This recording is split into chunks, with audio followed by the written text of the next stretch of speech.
Hi, I'm Paul Roberts, and today I've got a different type of a letter. I love the way this starts. Normally, I wouldn't reply to a Craigslist ad. I've been having a rough time recently.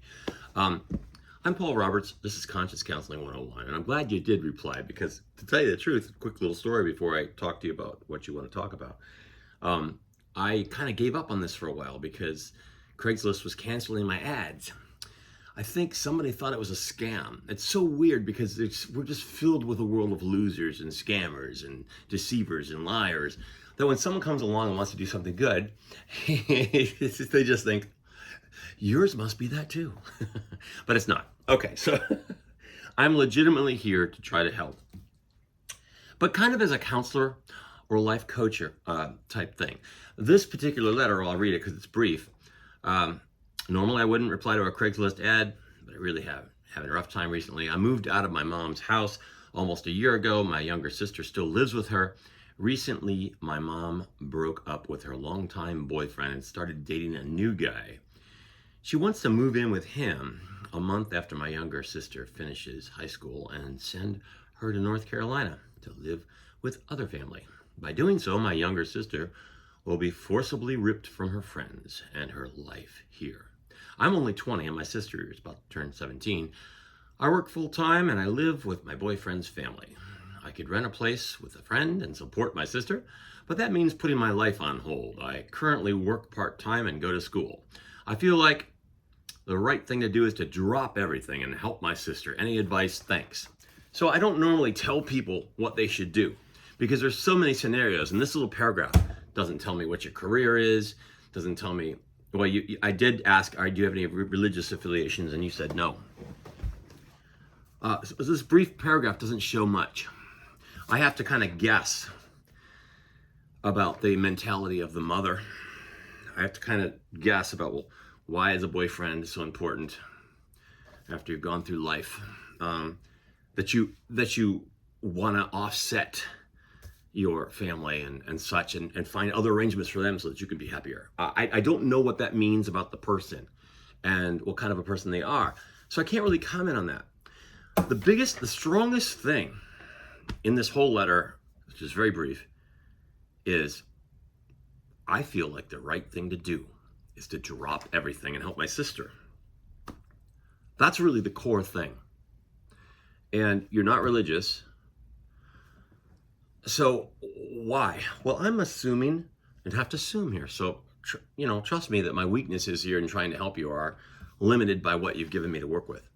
I have to assume that you believe that that's what you believe is the right thing to do. You have a bond with your sister, a strong bond that I would go so far as to say, because your mother has another boyfriend and is willing to let her go somewhere, and because you're living with a boyfriend, are actually considering what you think is right to help your sister, I would suggest that the bond, with as little as I know, with your boyfriend, and the bond with your mother, and the bond with your mother to you, it's all less.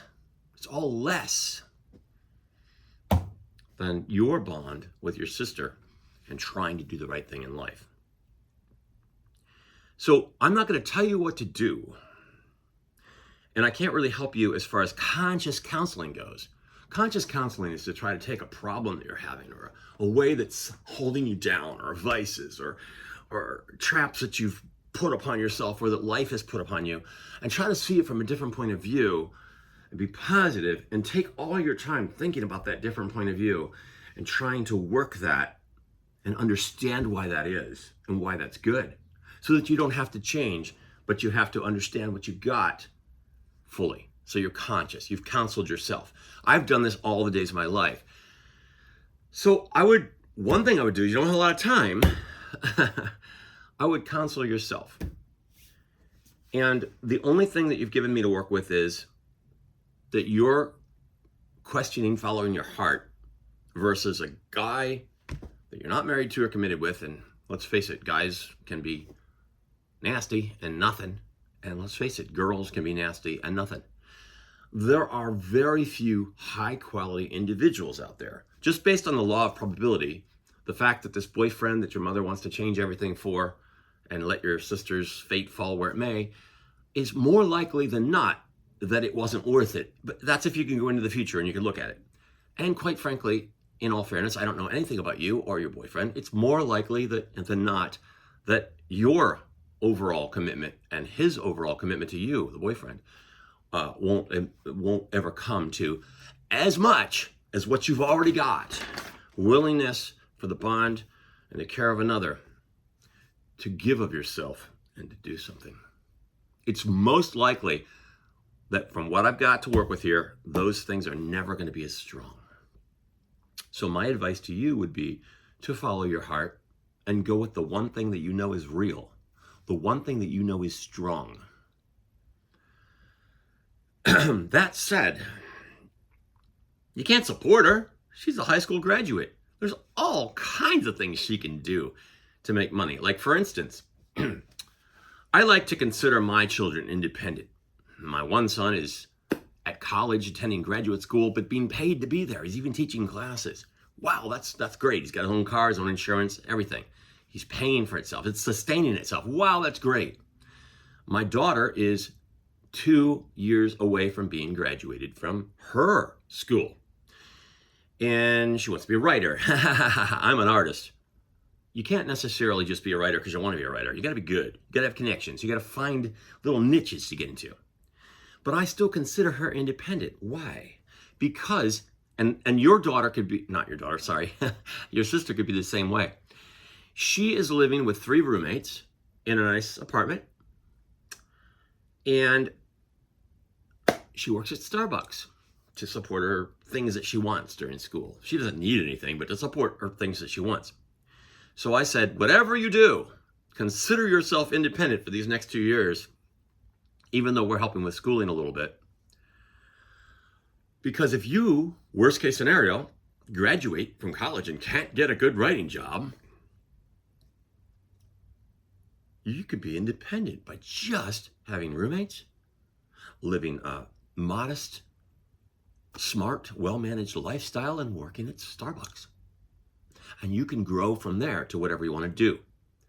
So rather than looking at your sister as being a crisis situation, what do? I got to do it now. I got to do it now. And coming in and swooping in like a superhero and trying to fix everything for her. Remember, she's her own person. And if she doesn't have any mental disabilities and she's as eager and responsible as you, she should be willing, while she's making it to wherever she's going to make it to, support herself. And with a few compromises, like having roommates and not having all living high on the hog, she can do that. My daughter's doing it, or hopefully will be doing it if she can't get a writing job. So my advice to you is try to help her. And here's a real good one for you. Rather than sending her off to North Carolina, especially if she doesn't want to go, okay? Even if people there love her. Try this. Try to set up a temporary arrangement where she gets the ability to find that job and that apartment and those roommates and those friends that supposedly you don't want to rip her away from, and find some way that'll work eventually so that she can sustain herself here. Not you saving her, not you supporting her, but her. And here's where it comes down to the brass tacks. If she's worthwhile, she won't slum around and take it easy and just take you for granted and just see how long she can milk it out, get what she can get. She'll go and hit the pavement, and she will be dedicated like you, if she cares like you do and loves like you do, and she'll find a way. And here's the other one. If your boyfriend is worth anything, he'll care about what you care about, and he'll help to aid in this transitionary, flexible process to get that person where they need to be. And this is a great time for you because you can find out, and I wouldn't talk to him like I'm talking to you now, but I would say, this is what I care about. This is what I love. This is what I choose to do. This is what I want to do. Will you help? And as long as your sister is responsible and working and doing her part, if he puts up any type of resistance to it, you can bet right now. You're probably not going to make it for the long haul because he cares more about his selfishness and his needs and his pleasures and his little narrow vision of what his life is right now more than he does about the very things that are in you that you care about and are trying to do something good and sacrifice for. If you're marrying or being with someone that doesn't care about you and doesn't value the sacrifices that you yourself are willing to do, then that would be a really good litmus test and say, oh, maybe this isn't the right guy. You know, just something to think about. Like I say, I know so little by what little you've written here. I'm just throwing these things out here to consider. That's all I'm trying to do.